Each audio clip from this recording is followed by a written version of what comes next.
Oh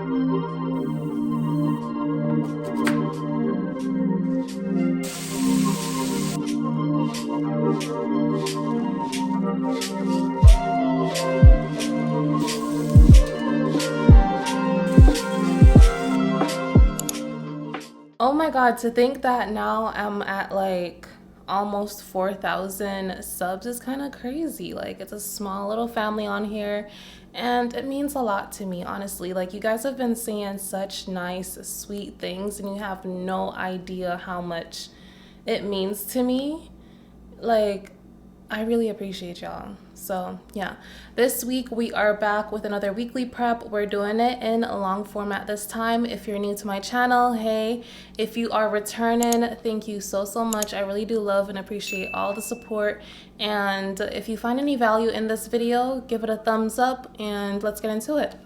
Okay, so we're gonna be preparing lunch and dinner. For lunch, I'm gonna be making teriyaki chicken with spaghetti squash. I needed a substitute for carbs, you know, cutting down on carbs during dinner time. You guys recommended spaghetti squash, and so I have to try it. So we're gonna be doing that today. I'm also gonna be making my signature salmon, honey lemon salmon. It is so good. So we're gonna be having that for dinner with a side of rice. I know. Small little portion of rice with veggies, and we're keeping it simple. Yeah, hopefully I'm not talking too much. Let's get into it, and hopefully this doesn't take long, because every time I feel like I have a quick, simple recipe, it kind of takes long. I'm in the kitchen until midnight, so hopefully that's not the case this time. Y'all pray for me. So I'm starting off by washing my salmon with some fresh lemon juice and vinegar. And I'm giving it a gentle wash just because it's salmon. It's a really soft and delicate fish. A little trick that I found is pouring hot water on the back of the salmon just to peel the skin right off. That trick works every time. Pipe in hot water, it'll do the job. I also had frozen salmon, but it was not working on the frozen pieces, and that's what it ended up looking like, but that's completely fine. Sometimes I actually like to keep the skin on the salmon because I like how fatty it is. Then I'm slicing them vertically. You can slice them however you want. There's no right or wrong way to slice in these. You could slice them the way how you see them being done in this video, or you could slice them into cubes. It's all up to you. Then we're adding powdered seasoning, and guys, I really just cook from the heart. Like, I'm not one to measure every ingredient. I just eyeball it and it works for me. If you really need to measure, then I would say 1 teaspoon, and then again, it really just depends on how much you're making. So it could require more or less. My advice is to just use your best judgment, especially if you're still new to the kitchen or cooking in general. But like, the more you cook and the more time goes on, more practice, you just get better at knowing how much to add. And once you're done adding all your powdered seasoning, your chicken should look something like that. So I'm starting off with the chicken first. I'm adding in those pieces, and then I'm moving on to the salmon. Remember, we're cooking 2 different meals, so we have to multitask. And even though we're gonna be baking the salmon, I like to pan sear them just a little bit to get the cooking process started. And we're only gonna be putting them in the oven for about 10 minutes.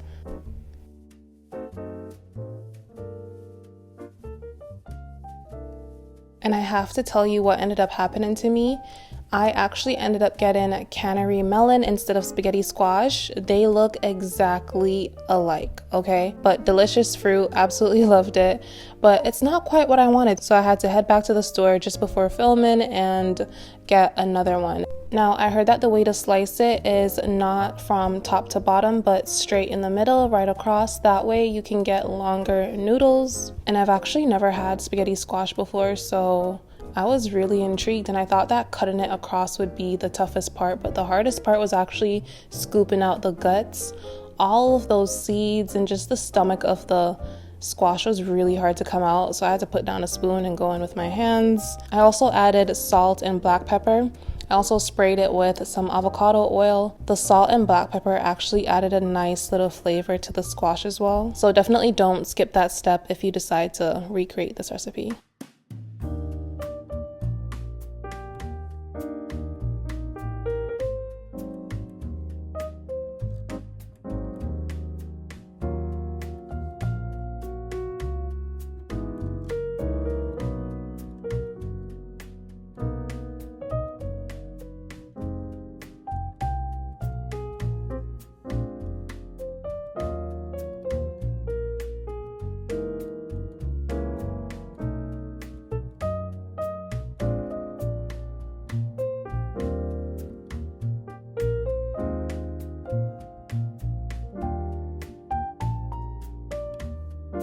So after about 45 minutes in the oven, I checked them and it wasn't quite ready, so I had to put them back in for another 20 minutes or so, just until it was baked and cooked all the way through.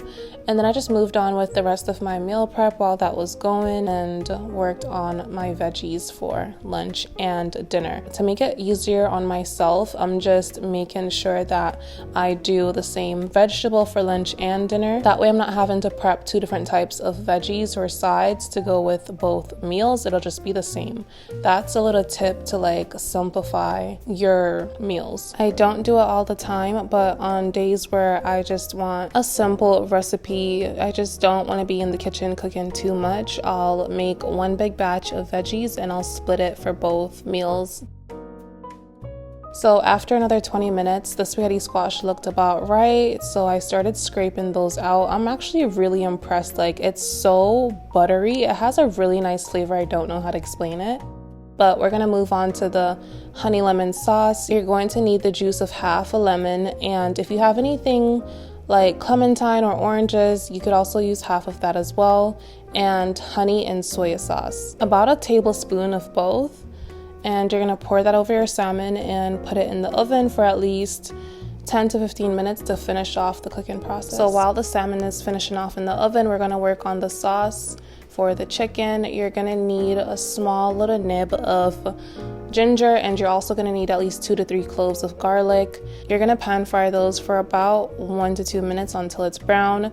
You're going to add equal parts soy sauce and mirin. That's how you make teriyaki sauce. Also, you're going to need to add a little bit of cornstarch. So just cornstarch with equal parts water, just to add to the sauce to give it some thickness and body. That way it's not watery. And let that bubble and boil combine together, and toss in your chicken. Finish it off with some green onions on top, and that's literally it. Simple. Pro tip as well is to be sure to use low sodium soy sauce because it could end up very salty. And just like that, you have food ready for the entire week, depending on how much servings you decided to make. If you want to do it for 2 days, 3 days, 4. I just love meal prepping because it just takes away the stress of having to worry about what am I going to eat today throughout the week, or having to buy food outside. Like, I'm trying to save, okay?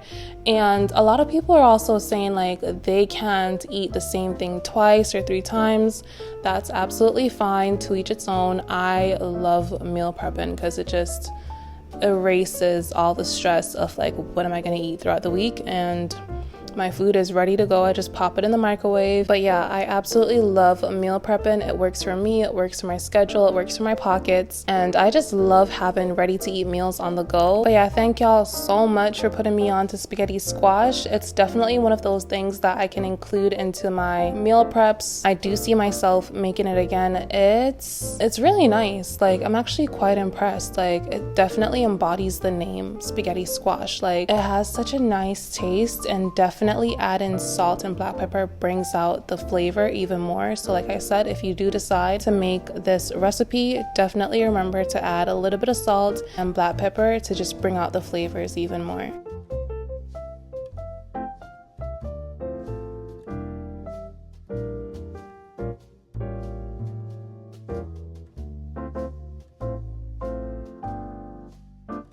If you made it this far into the video, thank you so much for watching. Don't forget to like, share, and subscribe, and I'll see you in the next video.